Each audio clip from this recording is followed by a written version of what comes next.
As a college dropout, I became a millionaire by 28 years old, and in this video I'm going to share with you what I learned by becoming a millionaire at 28, what I learned about how to make money. And this is something that we definitely aren't taught in school. Almost nobody knows this stuff, and I made this channel because I am dedicated here to helping ensure your financial independence in a changing world, because this world, especially financially, is really changing. So make sure you watch this video all the way through so you can learn how to make more money, how to get rich, and maybe even how to become a millionaire. So make sure you hit the like button on this video right over there on this side, and let's dive right into it.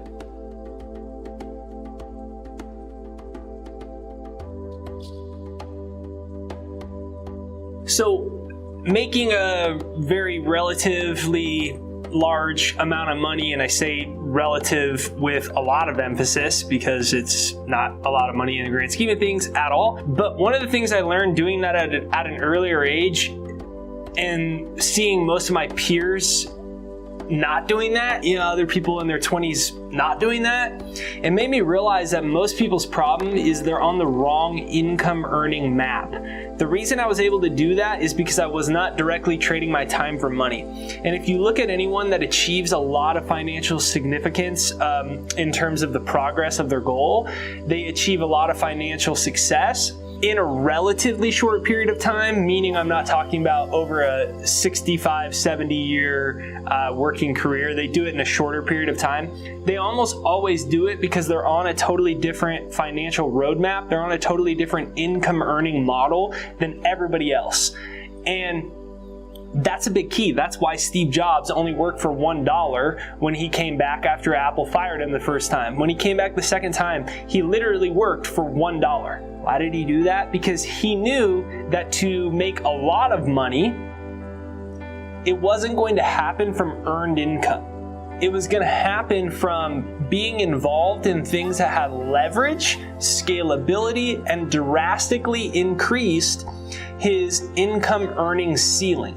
So all of his money, and a lot of CEOs do this, is built into the stock options and back-end profits. There's room for huge growth in income.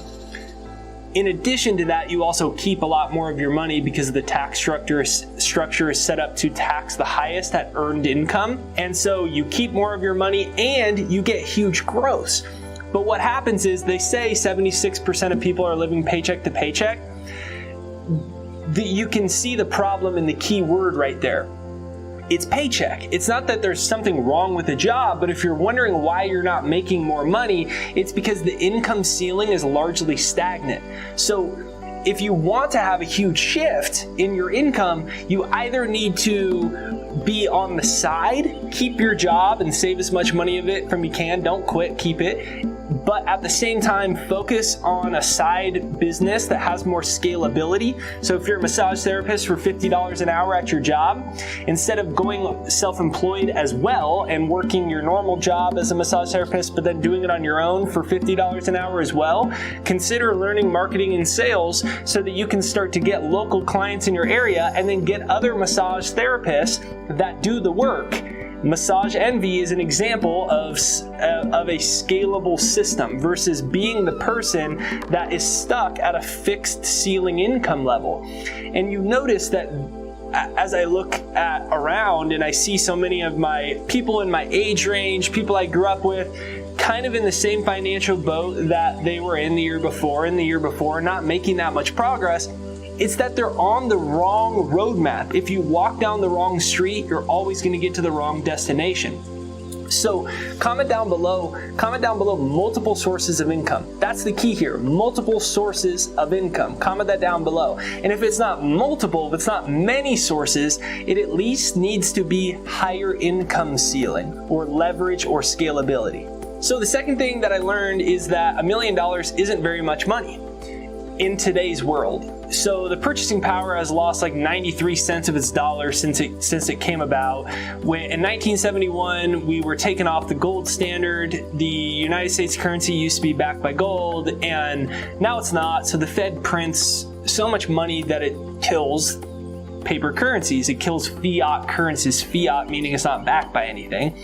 And interest rates are so low that what happens is and they've done it by design. They wanted to give us the appearance of wealth because they never fixed the problems of the last financial crisis that happened. So what they did is they lowered interest rates and put a whole bunch of money in circulation by printing, quantitative easing. And so what happened is it made a boom in assets and equities.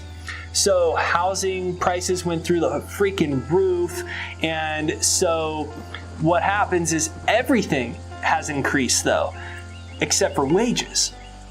So the only thing that really hasn't inflated is wages. Rents are way more expensive. Why are rents way more expensive? Health insurance, all these things are way more expensive. Why are rents more expensive? That's the most significant thing that most of us are putting in our money to. So why is a rent so expensive? Well, because if interest rates are really cheap, it's cheap to borrow money. So there's all these houses being bought all over the place. What does that do to the price of houses? Goes through the roof. So if you're buying a home to rent it out and your monthly mortgage is a lot more expensive, you have to increase rents. You have to do it. And then in addition to that, so many people can't afford houses anymore because of what the Fed's doing and the illusion of wealth they're giving us, that it's moving so many more people to the rental markets. So the competition is also another thing that's increasing it. So what you find is $1 million is not what it used to be at all, especially when you factor in taxes. If you make $1 million off straight earned income, you're left with, if you live in a state with its own income taxes, you're left with 50% of it. So not to mention all of the impending financial bubbles and things we're going to have to deal with when baby boomers are trying to get their pensions and there's no money in the pension funds. So what you find is $1 million isn't what it used to be, which you might say that's very negative. I think it's the opposite. It's actually empowering because so many people look at themselves as low-income earners and they think they can't earn a lot of money. They think $1 million, oh my gosh, I can never do that. That's like being able to walk on the moon. That's impossible. And the word, their name and millionaire in the same sentence seems like a fantasy.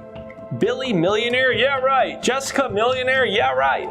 But it's actually never been actually easier to do it. Based off of the technology, based off of how many people are in the world, so how many potential consumers, customers, clients there are, and then just based off of the fact that they're printing so much money, it's never been easier to do it. And on top of that, because $1 million isn't what it used to be, it should flip a switch into your brain that says, I can do that. And really, instead of shooting for 1 million, probably should be shooting for more like 10 million. And when you truly realize, like, this is 100% rational. $1 million isn't what it used to be. It's just the gosh darn truth, unfortunately. But when you realize that, then all of a sudden, it's kind of like a governor on a car. You know, governor on a car for the factory cars keeps them from going too fast. It's kind of like we have a governor on our financial income earning potential where we're like, yep, I can only make about this. And for most people, the average household income is $50,000 to $60,000 in America. So let's say that that's the governor level, about $60,000 a year. Let's just say that hypothetically that's what it is, which it has to be around there. If that's the average household income, that's the average. That's the governor. That's the governor society has put on us that makes us believe we can only earn that much money. A lot of that is because we're on the wrong income earning model. So that's the first thing. But when that's stuck in your head, you don't even try to get much more because you just think that's what you can do. But realize $1 million isn't that much money. It's easier than ever to do it, and decide that you're going to increase how much money you make. When you invoke this law of relativity, you realize it's actually not impossible at all. It's a lot easier than you think. So now for the third thing that I've learned, probably a good time for it. Money has nothing to do with your intellectual level. It has nothing to do with your education level. Those things can help, but they're certainly not the determining factor of those things. And you see that time and time again. Richard Branson, billionaire, creator of the Virgin brand, he's dyslexic and he has a middle school education. Henry Ford has an elementary school education. You just go across the board and you realize that one, hard work alone doesn't equal wealth. It doesn't mean you don't work hard, but if hard work alone equaled wealth, we would all be rich, because pretty much everybody works hard. Pretty much everybody works 40-hour-a-week jobs. So it's not hard work alone, and it's certainly not intellectual alone, because there's a lot of people with really high IQs that are in significant debt or they're super broke. So it doesn't have anything to do with that either. And I think that this is important. I didn't realize that. I thought there was no way I was going to be very successful when I dropped out of college. Because I dropped out of college as a 19-year-old to backpack around the world, and then I wrote a self-published book about it. And 95% of books don't sell 2,500 copies in a lifetime, which means it's extremely difficult to make money as an author. So I already thought I had that working against me, but then I was 19, right? So then I thought I was too young and I dropped out of college. So I thought I was stupid because I was conditioned in some sense to believe I would not be financially successful if I dropped out of college. And a lot of people think that, but not just about college. They put other barometers on themselves, and those barometers are things like my IQ is low, I have ADD or ADHD. That's what I thought because I was prescribed it in high school and I could never focus. So then other people have barometers like I did bad on my ACTs, SATs. Maybe their barometer is how much money their parents made. We set all these other illusion ceilings on ourselves, and mine were those that I just spoke of. And over time, as I progressed on my entrepreneurial journey over 10 years, I realized those things didn't have anything to do with whether I could or could not make money. It was about my income earning roadmap. I had to change my roadmap. If I was going to directly trade my time for money, I probably wasn't going to make a lot of it. And if I did, I would be working nonstop for it. There wouldn't be any leverage. I had to hire other people eventually. I had to bring in more leverage. Number two, it's about consistency. You have to decide that you can actually earn a lot of money. Unfortunately, most people don't think they can earn it. We talked about that earlier. Because they think $1 million is such a big number, they don't even think they can possibly do it. And when you start to do those things, you realize, heck, I can do this. And it's not about how smart I am. There's tons of people way smarter. Like, I already know that for a fact. I'm not like this. I'm not a super intellectual, I'm not some like the most intellectual 28-year-old in the world, that's for sure. But I went down a different income earning path. And if you invest 10 years into an income earning path that has more potential, you're going to make more money over those 10 years than a fixed rate. And so when you change the model approach, when you go into business for yourself, you get the tax benefits, so you're going to keep more of your money, and you can institute leverage in these things. So it's not like, oh, I'm not smart enough. So comment down below, I am good enough to be a millionaire. Comment that down below. Like, you actually have to believe that you're good enough to do it. And even if you don't believe it, just try on this thinking for a little while. Because what most people do is they psych themselves out so bad, they don't even give themselves a chance to do it in the first place. So comment down below, I'm good enough to become a millionaire. Comment that down below, I'm good enough to become a millionaire. Now, the other thing in conclusion that I notice a lot about is most people's biggest problem financially isn't their work ethic, and it's not their income earning potential. It's their self-talk. They say things like, money isn't that important. If you tell yourself that money isn't that important, you're not going to have a lot of money. You just won't. Have you ever met someone that's got an epic Porsche or an epic Lamborghini or a super rad Harley Davidson, and you were like, that is so cool, bro. You got the coolest car. You got the coolest Harley Davidson. And they were like, yeah, it's not that important. It's not that cool. It's the root of all evil, by the way. You'd be like, that was the weirdest encounter I ever had in my entire life. They wouldn't do that because nothing fits into your experience that you don't think is important long term. So if you talk about money, that it's not that important, what are you doing? You're sending a subconscious signal that this thing isn't a high value of mine. Life is governed subconsciously. Psychologists say 95% of our life is subconscious. This includes finances. It's not like that's magically excluded. Psychologists have long proven this. 95% of your life is subconscious. The word sub means below, so it's below conscious. It's habitual. So if you programmed yourself that money isn't that important and it's a low value to you, and you say, well, you know, it's not all about that, at least I'm happy, you're rationalizing. You're making a consolation prize for yourself for not having it. You're trying to protect yourself from the feelings. I know that because I did that all the time. But instead, if you actually say that you want money, if you actually realize that there's tons of people that are rich and happy, and it's not an either or mutually exclusive thing, you can actually have both of them. You can say, I'm going to be rich and happy, and you stop saying that it's not that important, and you stop saying, well, at least I'm happy, happiness is more important, and you realize that it is important, and you actually embrace the fact that you truly want it. Because what most people do is they don't embrace the things that they want in life. Finances, for sure, but everything, because they don't believe they can get it. So unconsciously, their brain is trying to protect them from the feelings of failure and from failure itself, because to the ego, that's death. That's extinction. And so what it does, it goes, no, and it rationalizes you out of it. But if you do that, and 95% of your life is subconscious, your subconscious is going to ensure you don't get it. Even if deep down you wish for it and you hope for it, if you've convinced yourself it's the root of all evil and God's gonna hate you if you have it, or that rich people are greedy, you're not going to want to be one of those people. If you convince yourself money isn't that important, or it's too hard to come by, or the rich people have it all and the Illuminati took it, are you going to get it? No, because you've built up a barrier subconsciously that's stopping you from getting it. So I always say money has ears and it hears when you call. Money has ears and it hears when you call. Just think about the self-talk of a millionaire versus someone who doesn't have money. Someone who doesn't have money might say, well, at least I'm happy. The rich people have all of it. They should really get the Democrats or the Republicans in office, and we need this political switch and this one, and we need to do this thing and that thing. And the problem is I didn't go to the right school and I don't have the right resources. And the problem is it takes money to make money and I don't have any money. And someone tells you, well, you should save. And then you say, well, I would save, but I don't have enough money.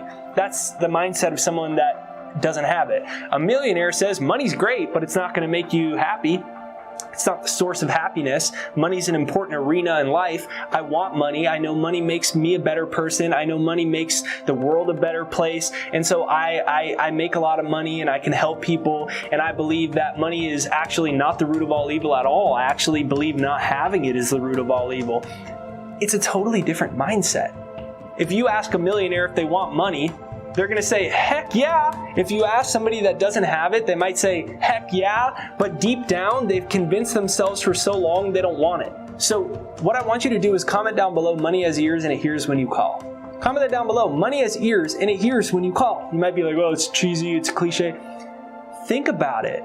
The thinking of someone with money versus not having money is a fundamental black and white difference. So comment down below, money has ears and it hears when you call. And last but not least, I learned that if you can't respect $1, you're never going to have thousands of it. And you're certainly never going to have millions of it.